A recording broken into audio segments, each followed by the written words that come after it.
Kita membahas 7 kota besar di Tiongkok yang shutdown karena gelombang 4 dari virus. Shenzhen, Tianjin, Zhejiang, Jiangsu, Anhui, Dongguan, dan Shanghai. Benar, kota Shanghai, kota terbesar nomor 2 di Tiongkok setelah Beijing. Kota nomor satunya Tiongkok itu tutup total. Shanghai itu New Yorknya Amerika. Begitu total lockdown, sangat mengerikan efeknya. Bukan saja pandeminya, namun efek ekonomi ke dunia. Sama dengan sanksi ekonomi yang diberikan ke Rusia efeknya, plus efek Ukraina akibat perang. Bahkan banyak pengamat ekonomi mengatakan lebih mengerikan efek Shanghai di lockdown. Sudah hampir 2 minggu Shanghai dikunci. Penduduk Shanghai banyak yang tidak siap dengan penutupan total ini. Akibatnya, kekurangan pasokan makanan, food supply, dan keterbatasan sarana kesehatan hingga 150% kapasitas sarana kesehatan di Shanghai sudah dipakai. Semua itu sesuatu yang tidak pernah terbayangkan sebelumnya. 7 kota besar tadi masih ditambah 16 kota kecil lainnya. Ada yang full lockdown, ada yang partial lockdown. Jadi semuanya ada 23 kota. Saat ini juga total lebih dari 200 juta manusia di lockdown di tempatnya masing-masing dan suplai pangan sudah menyusut di mana-mana. Secara ekonomi, sewaktu Wuhan lockdown selama hampir 3 bulan, begitu juga beberapa kota lainnya di 2020 membuat ekonomi Tiongkok minus turun ke tempat terendah, walau bisa meningkat lagi dalam 1 tahun belakangan ini. Namun, Shanghai lockdown memberikan data ekonomi yang lebih mengerikan lagi, turunnya. Di Shanghai, setiap hari saat ini ada 15.000 orang yang terpapar dan naiknya sangat tajam, meningkat sejak bulan Maret 2022 dan diperkirakan puncaknya baru akan mereda di bulan Mei-Juni 2022 ini. Salah satu yang diperkirakan mengapa terjadi serangan pandemi keempat ini adalah lambatnya memakai booster seri 3 dan seri 4, di mana secara data penduduk Tiongkok yang usianya di atas 80 tahun yang sudah divaksin hanya di bawah 20% populasi, sehingga memapar lagi mutasi baru dan menyerang mereka yang antibodinya lemah karena tidak divaksin. Itu menurut data Big Pharma. Big Pharma seperti Moderna yang pabrik vaksinnya di Tiongkok melaporkan dalam tanda petik menurunnya kampanye penggunaan vaksin di Tiongkok menjadi alasan meluasnya gelombang keempat dari pandemi ini. Alasan kedua yang membuat lockdown di 23 kota tersebut adalah keputusan politik dari Presiden seumur hidup Tiongkok Xi Jinping yang membuat polisi Zero Covid strategi, membuat vaksin wajib dan lockdown itu wajib, di mana diharapkan di tahun 2022 akhir Tiongkok satu-satunya negara yang Zero Covid dan menjadi negara terdepan di dunia pada saat dunia terpapar gelombang keempat di tahun 2023 dan seterusnya. Benar, biasanya Tiongkok kebijakannya adalah mendulukan prosperity atau kemakmuran. Namun, kali ini Xi Jinping mengutamakan kestabilan sosial dan kestabilan politik dengan disehatkan warganya terlebih dahulu. Walau ada korban ekonomi sedikit, namun Xi Jinping yakin masuk pit stop menyelesaikan pandemi dengan Zero Covid strategi akan membuat dalam negeri Tiongkok stabil di saat negara lain goyang. Nanti karena gelombang keempat dan Tiongkok baru gaspol ekonominya kemudian. Kembali ke efek ekonomi karena Shanghai di lockdown, di mana pelabuhan Shanghai adalah pelabuhan kontainer tersibuk di dunia.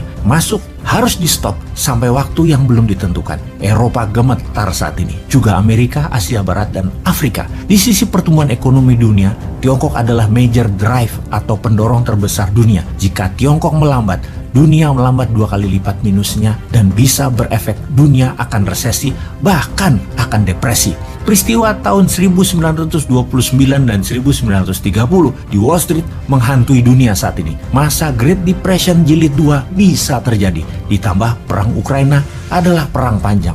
Semua ini harus kita analisa. Akankah menyebar ke dunia, menyebar ke Amerika, ke Eropa di tahun ini?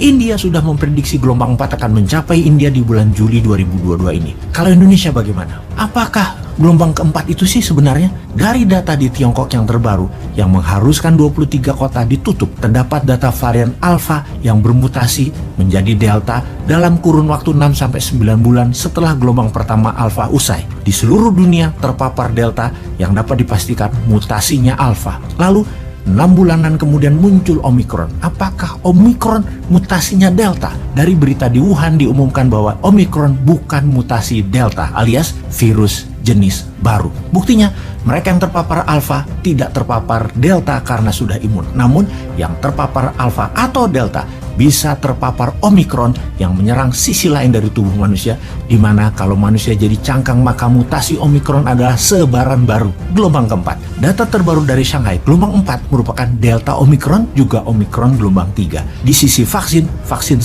dan 2 adalah untuk Alpha dan Delta. Vaksin booster 3 dan 4 adalah untuk Omikron. Itulah info mengapa topik Shanghai dan 23 kota Tiongkok, di dalamnya 7 kota besar di lockdown, kita diskusikan kali ini. Kembali ke pertanyaan, apakah akan menyebar lagi ke seluruh dunia juga Indonesia Wuhan virus gelombang 4 ini? Ternyata sampai sejauh ini masih banyak yang belum percaya bahwa virus corona itu ada, karena hanya mendengar lewat berita dan tidak melihat dengan mata kepala sendiri. Misalnya, ada orang-orang di sekelilingnya yang terkena atau yang berdampak negatif seperti kematian misalnya. Dan hal itu wajar serta benar kalau mereka menganggap virus itu tidak ada atau bahkan hanya akal-akalan farmasi. Semua itu wajar orang-orang yang berpikir demikian karena memang tidak lihat, tidak tahu, dan tidak terasa. Pastinya ada yang namanya Big Pharma yang memanfaatkan pandemi ini sebagai mesin uang menjual vaksin.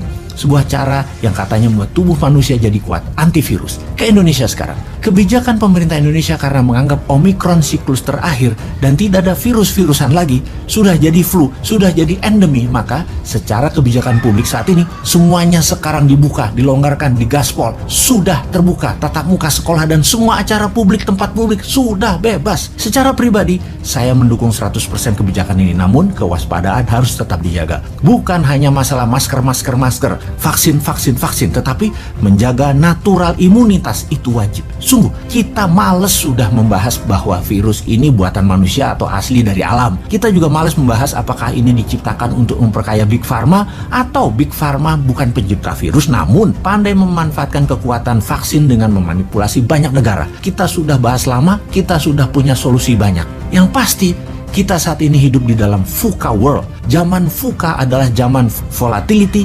uncertainty, complexity, dan ambiguity. Zaman kolobendu, zaman goro-goro, penuh ketidakstabilan, ketidakpastian, rumit, dan mempunyai banyak agenda yang simpang siur. Ada perang militer, ada sanksi ekonomi, ada perang dagang, ada perang ekonomi, ada perang cuaca, ada perang biologi. Sampai kapan? It will never end. Akan selamanya begini karena memang the system doesn't work. Dunia dalam keadaan perang itu artinya manusia dalam keadaan survival mode, termasuk survival of the nation. Seharusnya bernegara gunakan less rule. Manusia bahkan boleh menggunakan no rule. Pokoknya kita harus tetap hidup. Lebih baik lagi bukan hanya sekedar hidup, kalau bisa menjadi penyelamat manusia lainnya. Kemudian bisa menjadi yang terbaik keluar dari masalah, menjadi solusi. Permasalahan dunia saat ini, efek dari pandemi 2 tahun, efek dari digital disrupsi, efek dari perang dagang dan perang militer di Eropa Timur saat ini, efek dari jebakan hutang Tiongkok, efek dari mulai lemahnya kekuatan militer Amerika di dunia, efek mulainya ada penantang New World Order dan ketidaktaatan pada sistem dunia, yaitu taat pada dolar, tidak taat lagi pada SWIFT, tidak taat lagi pada Big Pharmacy. Semua sudah mulai gerak dan melawan, terutama negara-negara yang pemimpinnya berdaulat. Mereka semua melawan. Dunia yang volatility, uncertainty, penuh dengan rebel, gerakan resilience dengan insurgensinya, macam-macam terjadi di dunia saat ini. Ada perang terjadi di Palestina dengan Israel, Saudi dengan Yaman, ISIS dengan Suriah, Kurdi dengan Irak, Uighur dengan Tiongkok, Nepal dengan Tiongkok, Jepang dengan Rusia di Kuril Island, Timor Timur bersih tegang dengan Australia, urusan Timor Gap yang disedot habis Australia, India dengan Tiongkok, Saudi dengan Amerika saling ejek ke Biden, Libanon yang menjadi miskin, Bangladesh urusan air sungai dengan Tiongkok, Pakistan versi Perdana Menteri Amir Khan yang dekat dengan Tiongkok dihajar Amerika, digulingkan, Sri Lanka dimiskinkan oleh Tiongkok. Ada juga anomali positif seperti Nigeria meningkat tajam ekonominya menjadi negara di barat Afrika, menjadi the Black China, Botswana negara terbaik dalam 40 tahun pertumbuhannya di dunia. Untuk melihat itu semua, bahkan kita harus menerangkan mengapa hanya sepertiga wilayah Tiongkok sisi timur ditinggali oleh 94% penduduk Tiongkok. Ada apa di sepertiga wilayah barat dan sisi barat daya Tiongkok yang bergunung-gunung, deretan Mahameru, Himalaya tersebut? Melihat sejarah Israel dan Jazirah Arabia, melihat sejarah perang-perang bangsa Eropa, melihat sains yang didominasi Amerika, Yahudi, dan Eropa saat ini, melihat agama dipakai untuk membodohi dan memberi jarak kepada jamaah agar jauh dari ilmu pengetahuan, dari sains, dari engineering, dan dari sosial isu. Untuk itu semua, kita bertanya untuk kesekian kalinya, sudah siapkah Indonesia?